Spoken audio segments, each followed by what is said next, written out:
Nous sommes ici à la Maison du Paysan. La Maison du Paysan, c'est juste 700 mètres carrés, 35 mètres sur 20. Et sur ce périmètre, nous élevons des poulets, des pintades, des dindons, des cabris, des lapins, des olacos, des pigeons et des porcs. Et nous élevons dans une logique anti-universitaire. Ah. Et ça marche depuis 12 ans. Vous allez nous expliquer ça depuis 12 ans, mais oui. J'aimerais auparavant qu'on parle un petit peu de vous. Oui. Comment passe-t-on de vétérinaire à fermier? Il y a eu un gel de recrutement dans la fonction publique au Bénin ici en 1986-87. Et nous, quand on est rentré en 93, on n'avait pas de job et moi j'ai décidé d'aller au village. Alors vous êtes rentré, il faut que je précise, nos téléspectateurs, vous avez fait vos études en Russie. En Russie, oui. J'ai fait 6 années de médecine vétérinaire en Russie. Et je suis arrivé au pays, il n'y avait pas de job. Comme j'ai appris à soigner les animaux et que j'avais des prédispositions de fermier, je me suis lancé au village pour apporter mon savoir au développement du village. Dans mon enfance, quelque chose m'a marqué. La ferme de mon grand-père. Il avait plein de poulets, plein de cabris, plein de dindons, de pintades. Il offrait des poulets aux visiteurs. Et nous, quand on allait en vacances, on était gâtés de viande.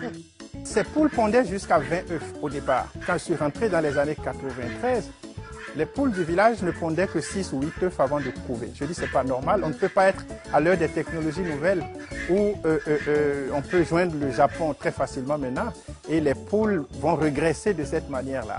Et quand j'ai observé, j'ai vu que le village aussi, qui était un ancien paradis terrestre, a régressé aussi dans la même proportion que les poulets.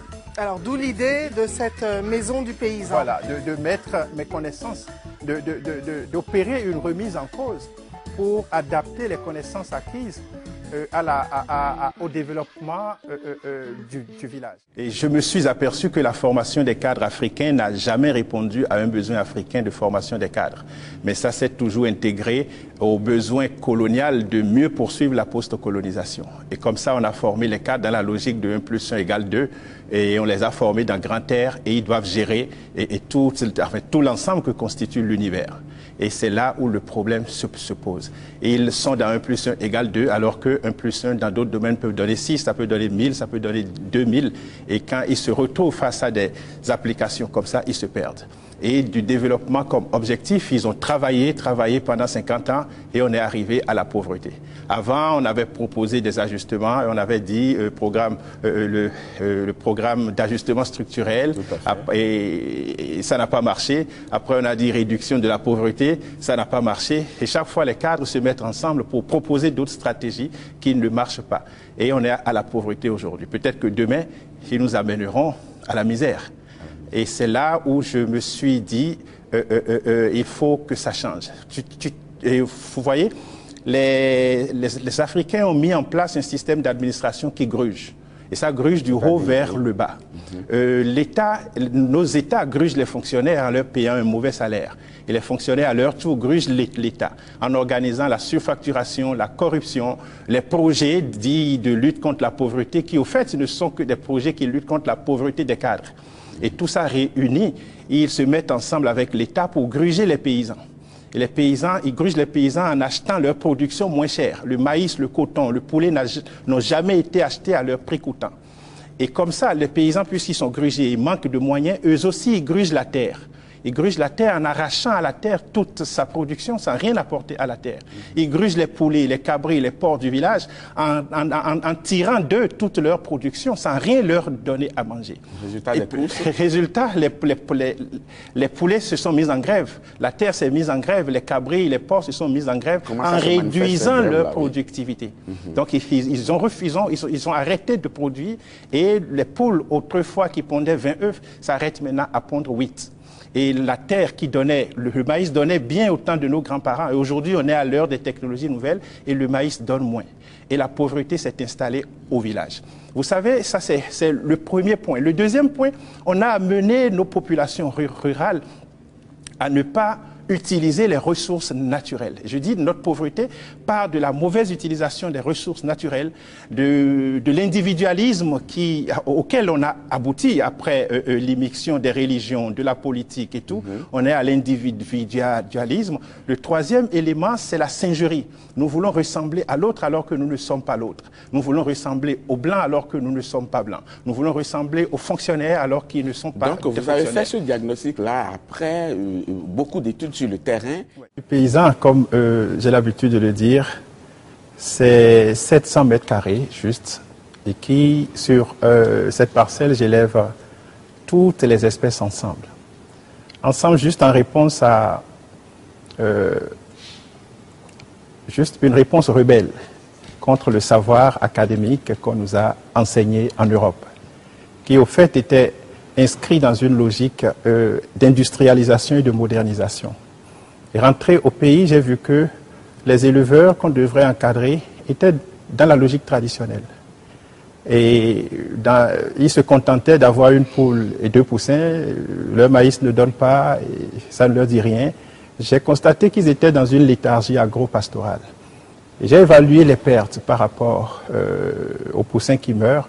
Je me suis aperçu que dans chaque maison où on élève 4 poules, on jette au moins 100 poussins tous les ans.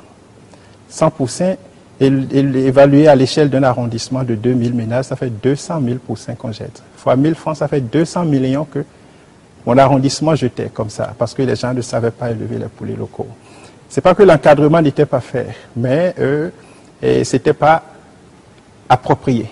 Nos connaissances n'étaient pas adaptées à l'élevage villageois. Alors j'ai décidé de monter cette maison du paysan, qui est l'autre face de la science, qui arrange le village.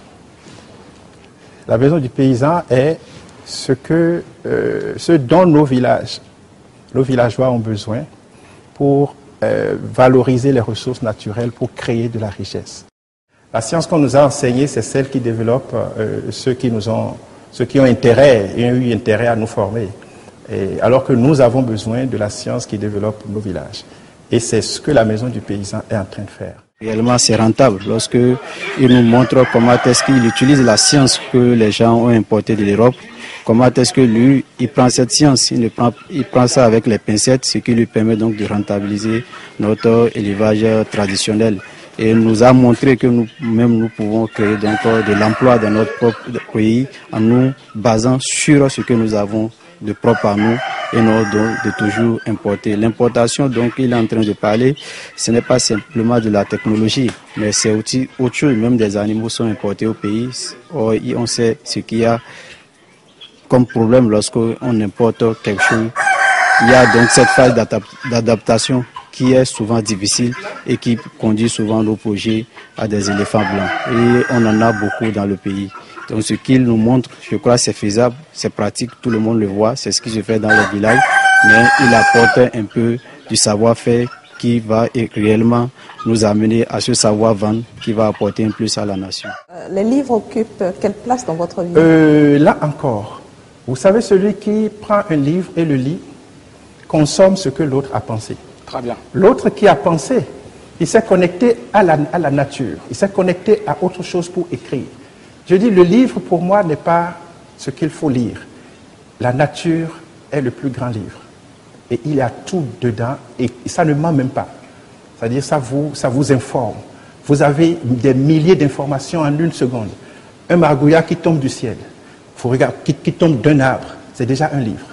Un oiseau à midi, une guêpe à midi qui transporte sa larve pour la migrer vers un autre endroit. À 14 heures, c'est déjà un livre. Nous avons, la nature est tout un livre. Et c'est dans ça que nos arrière-parents, nos parents du village, et développent leur intelligence. Ils ne sont pas intellectuels, mais ils sont très intelligents. Et c'est l'intelligence qu'il nous faut. Et je dis, au fait que nous tous, nous sommes des analphabètes, et si vous et moi, nous tombons en Chine aujourd'hui, avec mon grand-père, et on ne comprendra rien du chinois. Il nous faut un interprète pour le faire. Donc, on doit se remettre en cause. Et on doit travailler le temps qu'on vit sur Terre. On ne demande pas de faire des miracles, comme l'autre a dit, mais d'apporter quelque chose. Et ce quelque chose, chacun d'entre nous doit porter, pas pour une personne. C'est les 7 milliards pour 7 milliards de personnes. Mais 7 milliards peut être en prévision de 50 milliards de personnes. Je voudrais faire de la maison du paysan le village des paysans. Le village des paysans qui serait une université qui va diffuser le savoir, le savoir sur le traditionnel amélioré. Pour porter le traditionnel à un niveau de rentabilité qui puisse être utilisé par les 90% des populations africaines, qui sont souvent dans le traditionnel, alors que les encadreurs sont toujours dans la logique industrielle. Nous recevons des gens du Burkina Faso, du Mali, et que nous formons déjà. Nous allons faire des formations avec la FAO. On a fait beaucoup de formations au Cameroun, au Niger, au Gabon, au Congo-Brazzaville. Et je crois que partout où on est allé, c'est l'apothéose. Parce que c'est tout simple. C'est du naturel que nous utilisons. C'est le comportement animal que nous utilisons. Et n'importe qui peut le reproduire dans sa maison s'il en est informé. On nous a enseigné à l'université qu'on ne doit pas élever plusieurs espèces ensemble. Mais quand on est arrivé au pays pour se mettre dans la pratique, on a compris que les normes qu'on nous a enseignées là-bas ne donnaient que le désastre ici. Et on a remis en cause ces connaissances-là et on a voulu maintenant adapter nos connaissances à la réalité et de l'élevage traditionnel. Et ces normes qu'on nous a enseignées là-bas ne sont pas compatibles aux normes traditionnelles. Je vous donne un exemple. À l'université, on nous a appris que pour avoir des œufs fécondés, il faut 6 poules et un coq. 6 poules et un coq, on n'a plus besoin d'écrire dans les livres que tous les œufs pondus par ces poules sont couvés par des machines et tous les poussins qui sont nés sont gardés par des poussinières. Ici, en Afrique, on n'a pas de couveuse. Et ce sont les poules qui couvent et ce sont les poules qui gardent les poussins. Dès que vous appliquez ces normes-là, 6 poules et un coq, dans les conditions traditionnelles, 3-4 semaines après, les poules, une partie des poules couvre les œufs et l'autre partie commence par garder les poussins et le coq se retrouve sans poules. Et comme ça, il devient méchant et il tue tous les poussins et il casse tous les œufs. Et comme ça, avec nos connaissances inadaptées, déstabiliser l'économie villageoise sans le savoir. Le problème qu'il y a, c'est qu'aujourd'hui, on est en train de prôner l'industrialisation, on tend vers l'industrialisation. Mais vous êtes formel, vous voulez garder ces anciennes habitudes. Mais comment on va y arriver? L'industrialisation ne va pas atteindre toutes les maisons. À côté de l'industrialisation, il y a toujours eu le traditionnel. À côté du moderne, il y a toujours le traditionnel. À côté des villes, il y a toujours eu les villages. Et le problème qui se pose maintenant, ce n'est pas l'industrialisation, mais c'est l'amélioration d'abord du traditionnel. Le problème qui se pose dans les villages, c'est que toutes les spéculations villageoises ne donnent plus le rendement souhaité. Parce qu'on a introduit les normes industrielles et on a déstabilisé tout. Il y a une espèce de synergie, oui. C'est ça, oui. Les uns se nourrissent des autres, oui. et vice-versa. Oui, une sorte d'intégration de ces différents élevages-là. Et cette association d'espèces, l'université a interdit ça. Juste parce qu'on nous a formés dans la logique de l'industrialisation et de la modernisation. En Europe, ils ont séparé les races depuis des centenaires. Et chaque espèce a eu à développer une microflore à part. Et quand vous associez maintenant deux espèces qui ont depuis des décennies vécu différemment, si vous les mettez ensemble, ils vont faire des maladies. Or, ici en Afrique, on n'a jamais séparé les races depuis l'origine des temps. Les poulets, les pintades, les dindons, les cabris, les chiens, les chats ont toujours dormi ensemble dans la même case, quelquefois avec l'homme. C'est pour maximiser tout ça, c'est pour ressortir tout ça que j'ai décidé, dans cette rébellion positive, de créer la maison du paysan pour montrer à tout le monde que c'est ce que devrait être la maison d'un paysan si l'université avait atteint ses objectifs de formation des cadres. Babajide est l'une des rares personnes qui remettent en cause les méthodes occidentales d'élevage et d'agriculture telles qu'enseignées dans nos écoles et universités. Méthodes qui, selon lui, ne sont pas de nature à favoriser le développement de nos nations africaines. Méthodes dans lesquelles les différents États investissent des milliards sans véritable succès. Il propose alors le retour aux anciennes méthodes paysannes qui consistent à élever sur la même exploitation agricole plusieurs types d'animaux. J'ai pris cette option simplement parce que je me suis aperçu qu'il y a certaines brimades vis-à-vis du village. L'université n'a pas pu régler la question de pauvreté au village. Et malgré tous les efforts qu'ils ont faits, ils n'ont pas pu régler la question de pauvreté, simplement parce que la logique que le blanc nous enseigne, c'est la logique de séparation des races, qui s'inscrit dans un contexte d'industrialisation et de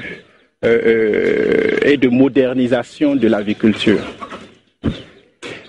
Et comme ça, chaque espèce a eu à développer ses microflores dans cette séparation des races, dans cette industrialisation. Parce que le village s'est toujours développé de cette logique-là. Poulets, pintas, dindons, canards, chiens, chats, cabris, pigeons ont toujours été élevés dans la même cour, ont toujours dormi dans la même chambre. Et les plus faibles sont morts depuis. Il n'y a pas de microflore spécifique à une seule espèce. Ils ont déjà croisé les immunités et ça doit être pour nous, c'est-à-dire une force, parce que entre ces différentes espèces que vous voyez, il y a des synergies, beaucoup de synergies. Les pintas sont de très belles pondeuses, mais elles sont de mauvaises couveuses. Les poules vont couver leurs œufs, les dindes vont couver leurs œufs, les lapins gaspillent la provende, les poulets ramassent. Quand nous tuons les lapins ici, nous donnons les insectes aux porcs. Et les porcs consomment ça avec de la provende. Ça fait que nous fabriquons des porcs sans graisse. Des porcs locaux, gros comme ça. Les pigeons, ici, sont les ventilateurs naturels de la maison du paysan. Et ça fait que dans les saisons les plus chaudes, il y a un microclimat qui se crée ici, qui est favorable à la reproduction permanente des lapines. Et chez moi ici, les lapines se reproduisent 12 mois sur 12, alors que dans les autres élevages, en décembre, janvier, février, il y a un blocage parce qu'il fait très chaud. Donc toutes ces synergies contribuent à la rentabilisation des spéculations que nous développons ici. Je dis le village ne peut pas se développer autrement.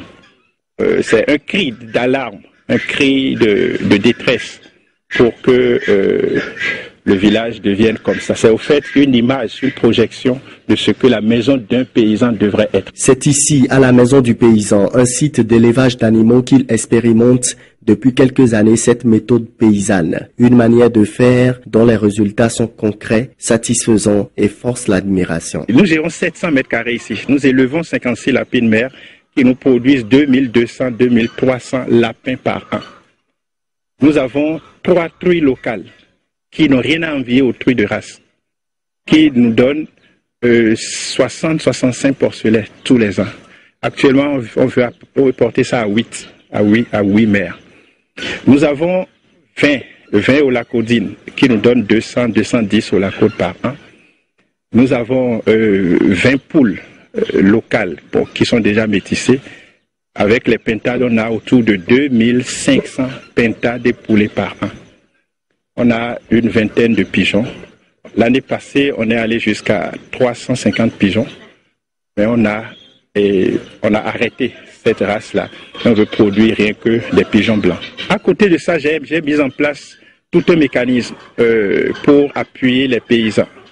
Et dans une logique que j'ai nommée le réveil agro-pastoral, où je sensibilise les paysans, ils produisent et je rachète chez eux des lapins, des poulets, des pintades que je revends, que je place sur le marché de Cotonou. Et ça permet aux paysans d'élever plus, ça permet à moi de vendre plus. C'est de démontrer que c'est possible qu'au niveau village, on puisse élever dans la logique traditionnelle et bien élever. Si les paysans avaient une possibilité d'élever comme ça, on ne serait pas à ce point aujourd'hui. Est-ce qu'on peut dire qu'on est allé contre la nature? On a tué le village par nos connaissances inappropriées, par nos connaissances inadaptées. Et c'est ça même le problème qu'il faut reconnaître. Il faut faire un mea culpa aujourd'hui pour revenir vers le village, pour voir son fonctionnement. Ce n'est pas le village qui va s'adapter à nous, mais c'est nous, les cadres, qui devons nous adapter au village. C'est une évidence que les techniques occidentales de l'élevage devant conduire au développement ont échoué. La preuve en est que les paysans continuent de s'appauvrir malgré qu'ils sont assistés en permanence par les ingénieurs agronomes et les agents de développement rural formés dans ces écoles et universités. Il ne serait donc pas une illusion d'encourager le retour à l'ancienne méthode paysanne. C'est un échec à toutes les aides au développement. C'est criard que à la veille, au lendemain des indépendances, on n'était pas pauvre. Il y avait l'abondance alimentaire. Le maïs coûtait moins cher. Les greniers étaient pleins. Mais aujourd'hui, on est 50 ans après les indépendances, du développement comme objectif, on est arrivé à la pauvreté. Et je crois qu'il va falloir qu'on modifie un peu le formatage que nous avons. C'est vrai que au ministère, il y a encore beaucoup d'ingénieurs qui sont dans les bureaux. Et beaucoup de vétérinaires qui sont encore dans les bureaux. Si on changeait un peu, si on envoyait 80% des fonctionnaires, des ingénieurs agronomes, des docteurs vétérinaires dans les villages, et qu'on maintenait seulement 20%, est-ce que vous ne voyez pas que ça peut modifier quelque chose dans le système? Monsieur Zoukri, et j'ai dit, c'est-à-dire le vétérinaire, le Bénin changera à partir du moment où l'agrégé de l'université va reconnaître à l'agrégé du village ses mérites. L'agrégé de l'université va reconnaître à l'agrégé du village ses mérites. Okay. Et parce que nous avons été... Professeur? Nous avons été... Bon, le Bénin avancera quand l'agronome sera le meilleur cultivateur de son village. Le Bénin avancera quand le vétérinaire sera le meilleur éleveur de son village. Le Bénin avancera quand le pharmacien sera le producteur des médicaments qu'on consomme au Bénin. Très bien. C'est toute la problématique est là. Mais il faut du courage pour le faire. Il faut une décision du sommet qui valorise les ressources naturelles. Ce n'est pas la peine de former des électriciens quand les fils qu'ils vont utiliser pour faire le travail sont fabriqués en Chine et offrent des emplois en Chine.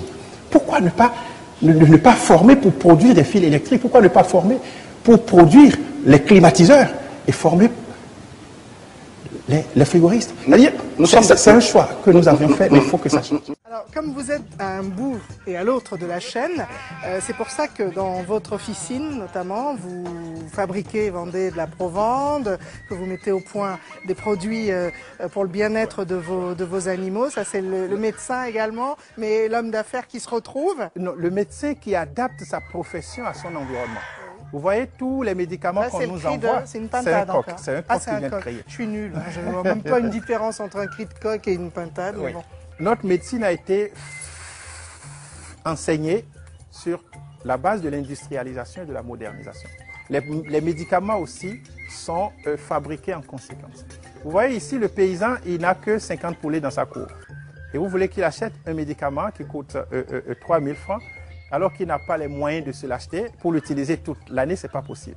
C'est pour ça que tout à l'heure, vous m'avez dit qu'un paysan qui ne peut pas s'offrir des médicaments pour lui ne va pas forcément soigner ses animaux. On a adapté, j'ai fait des mélanges de produits qui s'adaptent au contexte du petit élevage. Et tu vois, on jette 100% tous les ans.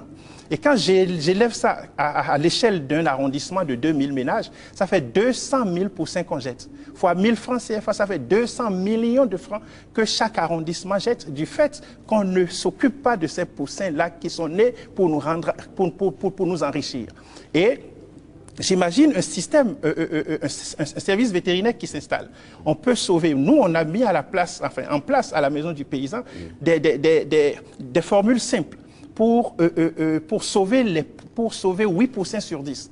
Si on met ça dans les arrondissements, on peut sauver pour chaque arrondissement 160 millions de francs CFA. Et si on prélève 10%, on peut payer un salaire copieux à 3 médecins vétérinaires dans cet arrondissement-là. Donc il faut lutter contre le manque d'emploi.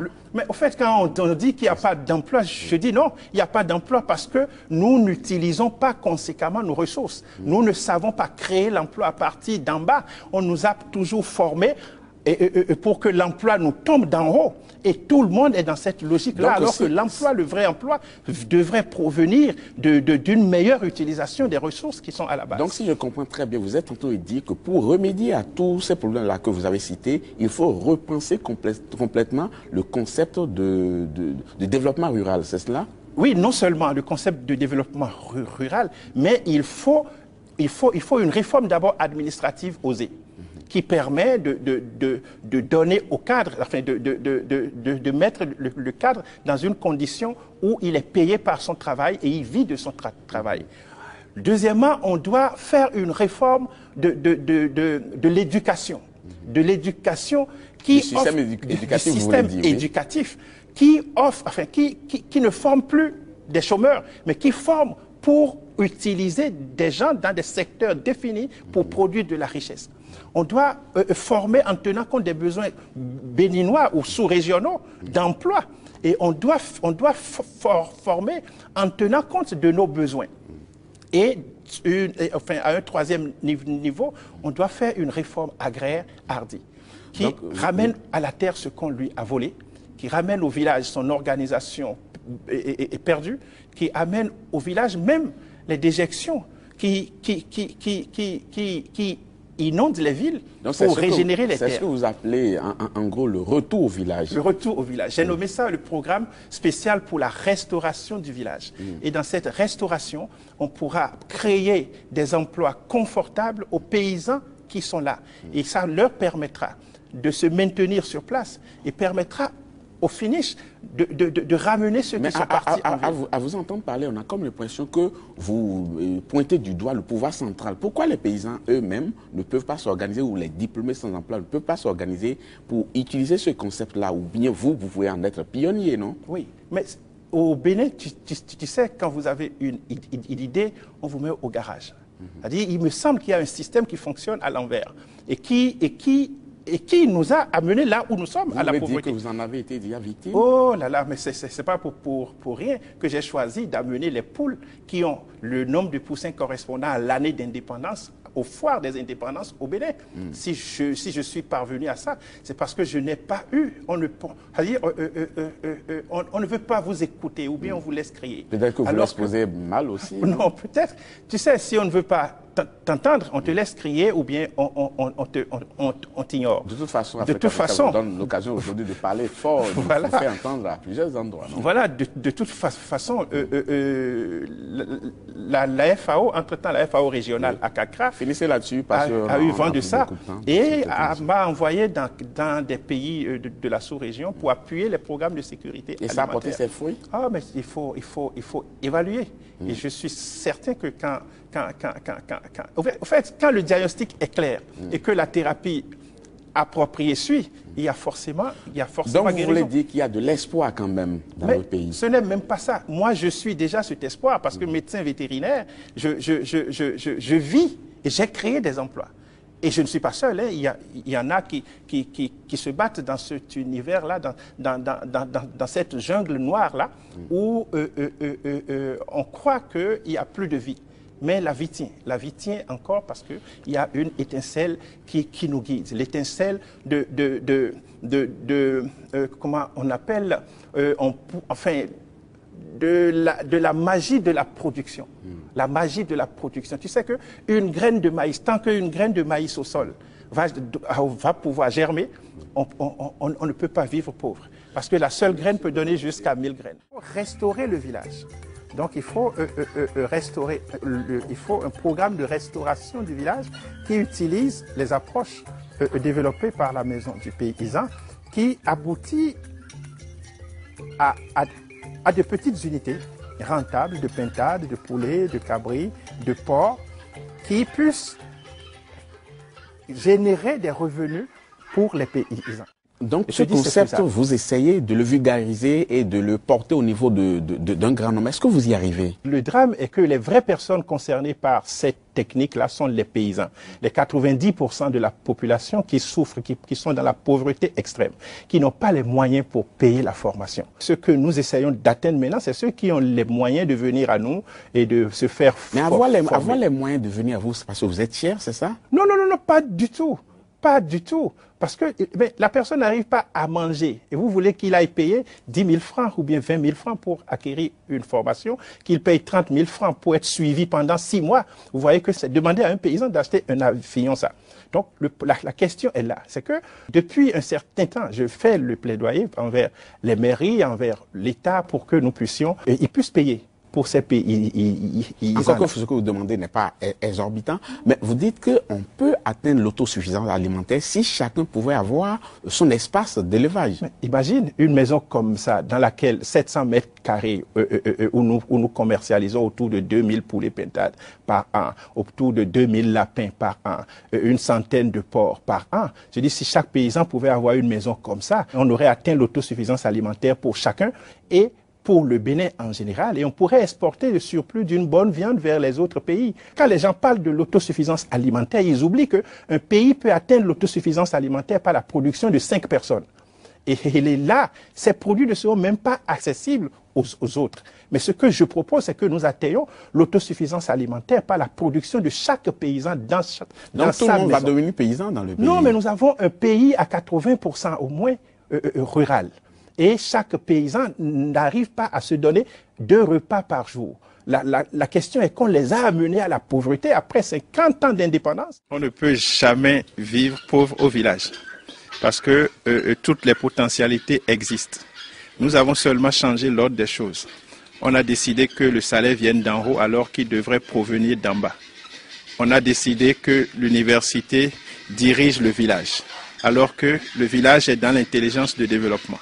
L'université est dans l'intelligence cadrée qui additionne 1 plus 1 pour avoir 2. Alors que dans la vie, 1 plus 1 ne donne jamais 2. Ça peut donner 1000, ça peut donner 10 000.